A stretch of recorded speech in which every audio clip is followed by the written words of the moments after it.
Hello and welcome back to the podcast. I'm Michael, I'm Noé. and we are the Knights of Entertainment, a podcast covering your favorite net and movies, games, comic books, anime, and more weekly. We appreciate you being here, and I hope you enjoy the show tonight. Tonight we are going over Noragami. Noragami. Mm-hmm. Have you ever seen that? Is it origami? No. No. It's not origami, no. We are doing a recap of season 1 of Noragami because I believe another season has come out not too long ago. So, What is Noragami? all right, we'll go over it. How many episodes is it? I believe it's only 12. 12 episodes. Yeah, it's 12 episodes. You got nothing on One Piece. No, not by a long shot, no. This is kind of a comedy, kind of, You know what show I like more than One Piece? Like One Piece I enjoy because I want to know what the mysteries are. right, But I wouldn't say that I'm like the biggest One Piece fan. right. Like I'll watch it and sometimes the shows get boring because it's all repetitive and the combat lingers on. It's kind of like me. I love Bleach, but I'm not like only Bleach. Yeah. I'm the same way. But my number one anime of all time is Case Closed. And that motherfucker is over 1,000 episodes too. Not only is it 1,000 episodes, like over like 100 volumes. Yeah. And like it's so like popular, but it's so low key that I like it. You know what I mean? Right. Like it's not like the huge phenomenon that is One Piece. Well, it's not like, because One Piece even draws in people that don't like anime necessarily. Right. And like I like Case Closed. It's the detective stuff, and it's just nice. Yeah. Well, there's a spinoffs too. There's like 100,000 spinoffs. Mm-hmm. It really is. It's like 24 movies or some shit. It's got like, and like 57 games. It's got a lot of shit associated with it. But that never gets old to me. Never. Yeah. One Piece does sometimes, but not Case Closed because my love mystery. So That's how some of the filler episodes for Bleach was for me, where it's like, I just don't really care that much about the filler episodes. yeah, I think it's that way with any kind of anime that's been around for a really long time. Even like Naruto, and they all have those kind of things where it's like it's super super popular. It's a good anime, but sometimes it's like, oh, I'm done with it for now. yeah. You burn out every so often. Yeah, when you have 1,000+ episodes. I think it's once you get over 200, it's like, oh. So this is only 12. Yeah. First episode is called A House Cat, A Stray God, and a Tale. So we have Yato answers a prayer worth 5 yen to defeat a snake phantom using his regalia, a divine weapon, named Tomone. However, Tomone terminates her contract with Yato due to his impoverished state. So he's homeless. Oh. He's like, why? Why would you leave? Why? So it's kind of like a comedy series a little bit, along with some serious parts. When Hiyori Iki saves Yato from being hit by a bus, she briefly has an out-of-body experience. After she is taken to the hospital, Yato introduces himself as a god to her. Does she get that fucking that master move from Marvel, getting punched out of your own body? Kinda, yeah. Just fucking boom. Yep. Only she gets a cattail whenever she gets knocked out of her body. The next day, Hiyori begins having drowsy spells despite her full recovery. Yato encounters a toad phantom, but Hiyori helps him escape. Due to the bus incident, she has become a half phantom. Her spirit can frequently leave her human body.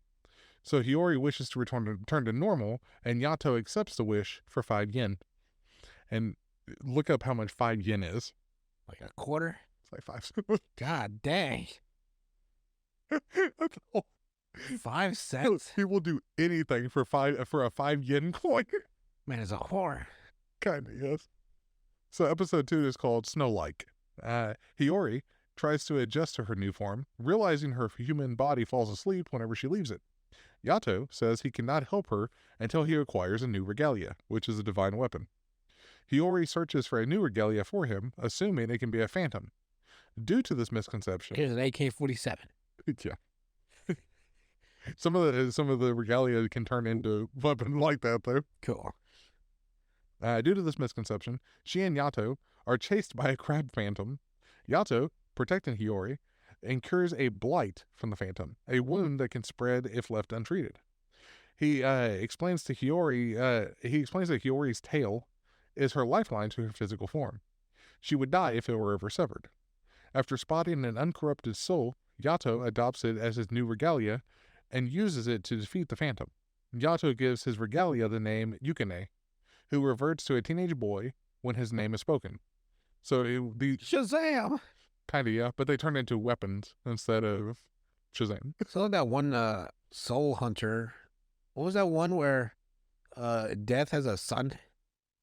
Oh, Soul Eater or something? yeah, something like that. I can't. There was always one that was the normal and then one that was a weapon. Yes, yeah, it's kind of the same style. That a real I like the fact that he decided to just go world building and he made the weirdest little world he wanted. Yeah, Had like the weirdest characters like Jack the Ripper and Al Capone, and he just everything he liked, he just whatever the just put it all into the one. That's the best. People like just don't you don't have to explain it. If you like it, just fill it in your little world the way you can. It was also one of those one of the anime where it always comes up on a list of equality. So like one of the main characters, that girl that actually has that scythe, I think. Yeah. Where she hits this one dude, but later on he smacks the fuck out of her. Because she's like, you can hit me back, and he does. Somebody go, okay. He's like, bang. And knocks her across the entire ground. It's like, just smacks the fuck out of her. It's like, you have to hit me that hard. Episode 3 is called Bidden Calamity. So Yukine tries to adjust his new life with Yato as his master. Yato reveals that he and Yukine share the same mind and body. They are summoned by Tenjin, the god of learning, who commissions Yato to destroy a hand phantom at a railroad track that makes people commit suicide. Eesh. Yato destroys it before a schoolboy kills himself. Although Hiyori was upset that Yato has contempt for those wanting to die. She realized it is because he is angry that they do not value the simple blessing of being alive. He is unwilling to let suicide happen in front of Yukine or any other regalia, as they are the spirits of dead humans who had wanted to live and not die. Yeah. So he's like, it irritates him whenever people decide to take their own lives for no reason. Episode 4 is called Where Happiness Lies. So Yato brings Hiyori and Yukine to meet a fellow god named Kofuku, and her regalia named Daikoku, which is the god of luck, basically. How there's the 7 gods of luck in Japanese tradition. Huh. Yato is summoned by a Yato is summoned by a suicidal office worker named Yusuke on the roof of a building and learns that Yusuke suffered misfortune after falling in love with a girl. Isn't that just a story of life? After Yato realizes that the girl is Kofuku, revealed as the god of poverty, he uses Yukine to sever Yusuke's ties with her, saving him. Hiyori learns that Yato is a god of calamity. One who would kill in the past if people wished it, simply so that he would not be forgotten. Because in this world, don't forget me. The names have power, basically. So if their name gets forgotten within history, the god disappears. Oh. So they try to keep their name. Neil Gaiman had that same like concept in his American Gods thing. I know. Like if they were believed enough by a certain amount of people, they were given physical manifestation. Mm-hmm. And wild, huh? That's why, isn't it, in his Odin has that rocket that's flying off into space and shit like that, where it's weapons? I don't remember the much of the show. Yeah. I didn't read the book either, but I know that the Odin in America was different than the Odin in Norway or in Iceland, because this one was more Americanized. Yeah. There was also like a bunch of Jesuses. Yeah. And Loki was weird. Yeah, where they were within what the hell was her name? Where she was the spring goddess or something like that. But all the because like it was originally supposedly her day before Jesus was Easter. So that was the whole thing with that. A big one was that they were fighting newer gods that humans didn't realize that they had created by worshiping it, basically. By worshiping whatever the thing was, like they got technology, yeah, stuff like that. Technology, and what was the other one? Information or something like that? Maybe. I know one was Lucy Liu. You're not Lucy Liu, Lucille Ball. Yeah, Lucille Ball. And she wanted to show make her titties. Yeah. And I was like, I'm waiting. I want to see Lucille Ball's titties, yes. Just never happened. No, damn. let's see here. Um, Yukine and Hiyori encounter the mysterious Nora, Yato's former regalia at this point. Next episode is called Borderline. Yukine learns to draw a borderline, a barrier against phantoms. Hiyori has Yukine stay at her house, since Yato cannot look after him properly. Yato reveals that Yukine has a fear of the dark. After Hiyori stops Yukine from stealing the skateboard, he runs away. Yato explains that regalia like Yukine can feel pain, but this does not pertain to gods, as they are all powerful. Yukine encounters the spirit of a girl who was killed in a traffic accident. Although he tries to protect her, the girl becomes possessed by a Yeti phantom, forcing Yato and Yukine to kill her against Yukine's will. So it's basically forcing him to do something that he doesn't want to do. Kill a little girl that got possessed. Episode 6 is called Scary Person. Yukine's conflicting emotions about his role as Yato's regalia affects Yato physically and causes his blight to become worse. Since gods are connected with their regalia and they feel their emotions and thoughts every single time they have one. Yato is attacked by Bishamon, a powerful god with many regalia. Bishamon. Bishamon. Bishamon. Bishamon. She has some big ass titties too. Digital monsters. Bishamon holds a grudge against Yato because he killed her former regalia in the past, a matter that upsets both Yukine and Hiyori. In an attempt to stop the battle, Kofuku uses Daikoku to open up a vent to unleash many phantoms as a distraction. Though Bishamon manages to severely injure Yato before retreating, Yato is saved in time by Nora. Yeah. Because Yukine will not work with Yato at this point. Like, he's refusing to do anything for him. Episode 7 is called Uncertainty and Destiny. Yukine now wants to leave Yato, feeling unimportant and angry. Title: Uncertainty and Destiny. Yeah. Feeling unimportant and angry at this condition. Tenjin explains, which is the god of learning, explains to Hiyori that regalia who abandon their god and serve other gods are called Noras, and are frowned upon, revealing Yato's mysterious Nora from before. Basically, whenever Yato gave Yukine his name, a person like this other one named Nora, they have multiple names written on them whenever a god uses them. So it's like they're the whores of the god universe. Kizuma, Bishamon's regalia, protects Hiyori from being noticed by Bishamon, aware of Hiyori's ability. He tells her that Yukine's immoral acts will eventually cause Yato to die. Because Yukine has feelings for Hiyori, and he gets dirty thoughts. Where you have Yato, stop thinking that. I know what you're thinking. Oh man, that would suck. You little perker. Are you fucking freak? Yukine flees after being caught stealing charity money by Yato and the others. Hiyori tells Yato to consider Yukine as a person rather than a tool. Yato later uses Yukine to take down a moth phantom. Episode 8 is called Over the Line. Moth phantoms are sure running around lately. It's a huge thing with Japanese lore. Okay. Why do you think Mothra exists? To save Godzilla? Godzilla. Basically. It used to be Mothra was always a good one, I think. I think so, yeah. Godzilla was always one that was like a bit of a... Unless it was Haiti. I remember that Godzilla, the original, got killed because it was becoming benevolent. Yeah. And then a meaner Godzilla came, like a bigger and meaner one. Mm-hmm. Like later, like Godzilla rises again. It was like darker than the original. Yeah. And then he also had a kid. Yeah, he had like Kid Godzilla. It got really weird. Yeah. What? My headset came out in a second. Oh, I'm like, what happened? Good?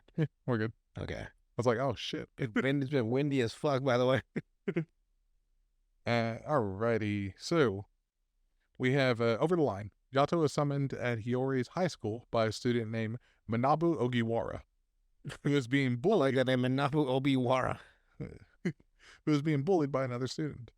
Yukine grieves over the fact that he cannot have friends or experience high school like a living person. Manabu... He'll be fine, believe me. I mean, he is a spirit. He ain't that bad. You're not missing much. No, not really. Manabu, encouraged by a shadow phantom with the intent to kill, confronts Hashimoto with a pocket knife given to him by Yato. Manabu overcomes the Shadow Phantom, saving his humanity. Yukine succumbs to his anguish and shatters the school windows at this point, though. His final immoral act causes Yato to collapse during near death, because he gets so mad that he can't have his high school experience and stuff like that he just gets mad and all the windows shatter. Oh, damn.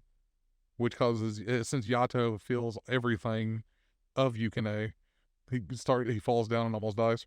Jesus. Despite being contaminated by Yato's blight after touching him, Hiyori carries him to Kofuku and Daikoku, begging for help. However, Daikoku shuts them out with a borderline, saying you can't pass. No. Damn. You cannot. Yeah. Thanks. Episode 9 is called Name. So Kofuku and Daikoku only allow Hiyori to enter as she has been cleansed from the blight. The only way to save Yato now is by Yukine receiving punishment through an ablution. I can't remember if it's absolution or ablution, but it's written as ablution. Well, like a spanking or what? Kind of, yeah. Requiring 3 regalia. Daikoku enlists Tenji Mayu, which is the god of learning, who was previously Yato's regalia Tomoe, and Hiyori recruits Kazuma. The 3 force Yukine to endure pain until he repents and confesses his sins. Jesus. His refusal causes him to start turning into a bat phantom. He becomes the knight. Hiyori begs Yukine to stop burdening Yato. By the way, that movie is on Max. The Deal That Came to Gotham. Is it? Yeah, and he becomes a man bat at the end of that one too. And Yato calls him out. Yukine finally breaks down and apologizes, allowing the ablution to be successful. Yato and Yukine thank Hiyori for saving their lives. Meanwhile, Nora awakens a god named Rabo. Episode 10 is called Regarded with Hate. Yukine takes up a part-time job at Daikoku's food stand to help repay what he stole. Damn, he's gonna get a part-time job. Make a minimum wage for what? For nothing. Because Yato's taking 5 cents for every fucking thing. God damn. And wants to use Hiyori's old textbooks to learn like a normal student. Tenjin suggests Yato sever ties with Hiyori to return her to a normal, which upsets him. Hiyori invites the boys to the New Year's festival, but they get held up by a nest of scorpion phantoms with a Rabo sent to test Yato's strength. Hiyori is attacked by wolf phantoms near Nora, who tells her that Rabo wants to kill Yato. When Yato and Yukine meet Hiyori, they are surprised to find that she no longer remembers Yato. For some reason, she does not remember them whatsoever. Damn. So episode 11 is called Abandoned God. No, they forgot him. So Yato and Yukine unsuccessfully try ways to bring back Hiyori's memories. Nora reveals that she stole Hiyori's memories of Yato in the form of a jewel. Rabo attacks them with Nora as his regalia. Yato is unable to beat him, obviously. Nora states that she will return to Hiyori's memory only if Yato can defeat Rabo. It is revealed that Rabo is a god of calamity who answers evil wishes to kill, and Yato had worked with him in the past once. Yukine becomes devastated that when Hiyori forgets him too, and not just Yato. He's like, really? You don't remember me? You don't know who I am? Like, maybe this will refresh your memory. He pulls his dick out. I mean, they did sleep in the same bed, but prompting Yato to decide to restore her memory despite the risks. Episode 12 is called A Scrap of Memory. Oh, that's a nice, good title too. Yeah. I mean, they had really decent titles for the episodes. Better than the One Piece titles. God. They are bad. That's awful. I don't understand who makes those damn titles. Aren't they the chapter titles too?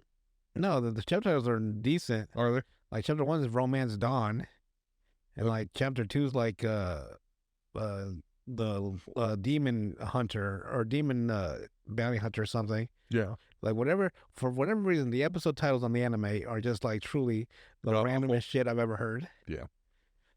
So last episode of this, we have Hiyori accidentally comes along with Yato and Yukine when they warp to Rabo's shrine. Yabo destroys the jewel containing Hiyori's memories, causing her to fall unconscious. At this, Yato unleashes a rage that delights Rabo, who wants to see Yato as the powerful, depraved god of calamity that he was in the past. Calamity. Rabo absorbs and merges with the Storm Phantom, which was formed due to their fierce fight. Yato protects Hiyori from the boulder, and his scent brings back her memories, awakening her. Nice. Because she doesn't remember him, but all the gods within this world have a scent, like where they smell good to humans, which is kind of weird, but Kind of, yeah. like because they come from a different world, so it's a different smell, like fresh. It's all pleasant, I guess. Yeah, basically. Rabo dies, content that he died at Yato's hands. Yato tells Hiyori that she will be happier if she severs ties with them. However, Hiyori refuses, stating she wants to be with Yato forever. Yato happily accepts her request for 5 yen. You gotta pay me with 5 yen. Man, always hustling. There's even an episode, I think it was one or two, where there's a guy that has him clean his shower. Oh, shit. And he's using paper towels sprayed with bleach. He's like, hey, you put this in the cracks, and it works really good to get all the mildew out. Oh, that's a good character. You relatable. You very much so, yes. Always hustling. You're making the extra dollar. He will do anything for 5 yen. Damn, $5, huh? No, 5 cents. Oh yeah, 5 cents. 5 cents. 5 yen. And he's got a jar of 5 yen Full of money. And it's only one jar left. It's getting there. Because the whole thing is he's trying to build a shrine. Mm-hmm. He wants to build himself a shrine. So people remember him. Yes. He's hustling. Then at the very end, she gives him a little dollhouse shrine, where she's like, "Here, I built you one," There you go. Done and done. which makes him extremely happy because he's never had an actual A shrine. place of worship for him. Yeah, That's wild. like it's literally super small. It fits for him. That still counts, I guess. But yeah, that's Noragami, and I think season 2 came out not too long ago.